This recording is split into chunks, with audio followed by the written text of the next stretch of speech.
used to thinking about them, it's a very nice, powerful message, I think, that you can draw from this kind of volume. Back to Anne Fanshawe again. Another really great thing about recipes, I think, for engaging with general audiences is that they feel like texts that aren't static, they're not fixed, they're very much in flux, and that you can get a real sense that you're in a dialogue with the person or the people who were creating them. So on this page here, you can see that we've got 3 different remedies there for colic, the bloody flux, and a vomit at the bottom to enable you to expel some corrupted humours if you're not feeling well. And then down the side, there's little annotations saying, my mother, Anne Fanshawe, little crosses, crossings out. This is very standard in recipe books of this period. People are making a note of where they got the recipes from, whether they've tried them. We don't always have, unfortunately, a nice kind of idea of what all the little crosses and circles sometimes mean. There's no code given to us, so you have to kind of work it out or guess. But you can see that somebody's crossed out that one at the top.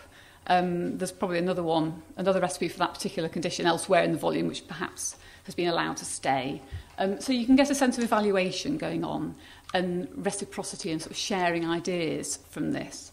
And I think that's quite a powerful way to engage people with it in a period where we're always sharing ideas. We never stop sharing our ideas, do we? And if anybody's Twitter feeding today, I don't know. You're busy sharing your ideas constantly. We've got wikis at work, haven't we? We're blogging away. There's lots and lots of information that's always being overlaid and changed and reworked and sort of commented on by somebody. And I think that a recipe book is a really nice 17th century equivalent of that. So it's quite a nice way to try and point out to somebody who might think that, the people who lived hundreds of years ago aren't really worth taking into account. So say a Year 9 student looking at the history of science and the history of medicine, if we can show them something like this that they wouldn't have expected to find interesting, they might, and they do, see the connections in the way that they share information and kind of connect with a wider society and kind of social group. And so I think once people have made that connection and they started making that subjective and very emotional kind of reaction to the recipe books, it's then a very fertile point to try and show them that there are differences in what they think they're perceiving and what the person who actually created the recipe book was experiencing, or the intellectual world they lived in. And I think that that's then a really great place to try and ask questions and prod people and say, so, people are gathering all these recipes together from various places. What does that tell you about how remedies were evaluated? Were there clinical medical trials in the 17th century, or do you think something else is going on here? And then if you pursue that a bit further, it enables you to talk a little bit about who owned medical knowledge at the time. So who was considered to be the person who had the right information? Was it the woman at home? Was it a professional physician? Was it an apothecary? And then you open up a massive area of debate, which again, if you put that to the student at the beginning, they would have perhaps found completely mind-numbingly dull and something they weren't interested in. So it's quite a nice kind of little way into people's brains, I think. My final slide, I love that, that's a really cute drawing, I think, comes from another late 17th century recipe book. We don't know who compiled it, who wrote it, or who owned it.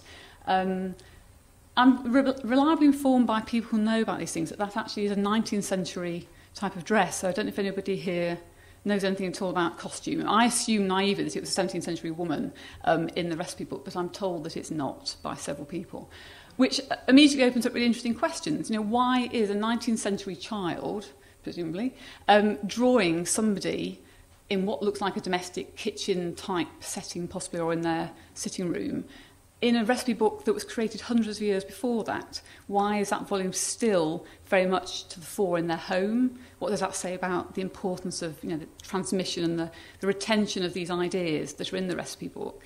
Who is this woman? Who's drawing her? What's their relationship? There's lots of things that you can use that drawing to pursue, I think. Sadly, not all the recipe books have that kind of very easily engaging sort of emotive drawing in, although a lot of children do get their hands on them, which is really nice. So you get lots of practicing, writing their names and this kind of thing, and drawing sheep. Very appropriate for here, actually. I should have brought sheep throughout them. But most of them, we don't have any idea who created them or who owned them. So there's a kind of emotional gap there waiting to be filled. And I think that's quite a powerful way, which I'd like to explore a bit more for using these volumes, which is to think, right, we've got a volume, we know we've got all this kind of medical text in it, we know when it was created, roughly. What's the context for it?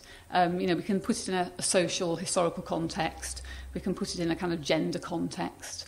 Can we start inventing a little bit about the person who might have created it? Within historical, reasonable limits, obviously. And I don't know if any of you have read any work by Alice Munro, the Canadian writer. Somebody's nodding, yeah. Who wrote a series of stories called The View from Castle Rock, which are fantastic. I recommend them highly. And in those, she takes 19th century documents that chart her family's move or emigration from Scotland to Canada. And they're pretty dry-looking texts, the bit that she reproduces in some of the stories. And then she builds a whole emotional world, which is incredibly engaging and historically truthful about their move. It's not truthful necessarily about their actual move or the circumstances that happen to each individual person. But I think it's a very powerful way in utilising the historical information that's within texts like these. As to what we do with it, I'm not quite sure yet, because we've digitised the recipe books, the 17th century ones, and for all the reasons that Andrew was talking about, they're very successful and very kind of unsuccessful as well in conveying certainly the emotional aspect of the recipe books, I think, to a more general audience than purely academics who go to the digitised pages to look at them. So what I'd like to explore, and one of the reasons I wanted to very much come to this conference, is to think about how we might use some of this kind of emotional power in a crowdsourcing project that we're in the very early stages of talking about with the University of Saskatchewan, because they're hoping to set up a project where we'll transcribe and tag the data from these volumes. And obviously we need to get people to do that. And we'd like to really try and roll that out so it's not just a very small group of academics based in Saskatchewan or London doing it.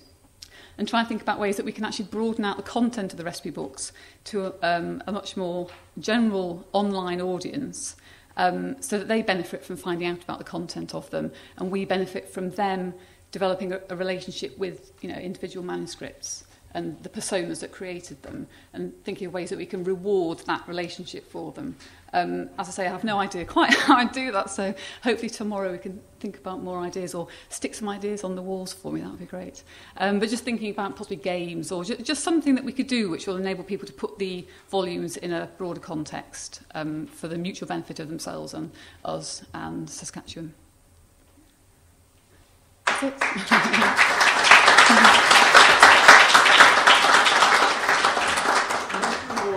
Speakers who are both perfectly to time. It is tea time now, but before we go, we have time for a couple of questions if people are really keen to do it, well, in asking you full forum as opposed to individual. Yes? I'd just like to ask Helen. I looked after the collection of previous one I look after now, which had some recipes. There were more local recipe books, and there were some very comedic elements, inadvertent comedic elements, Yeah.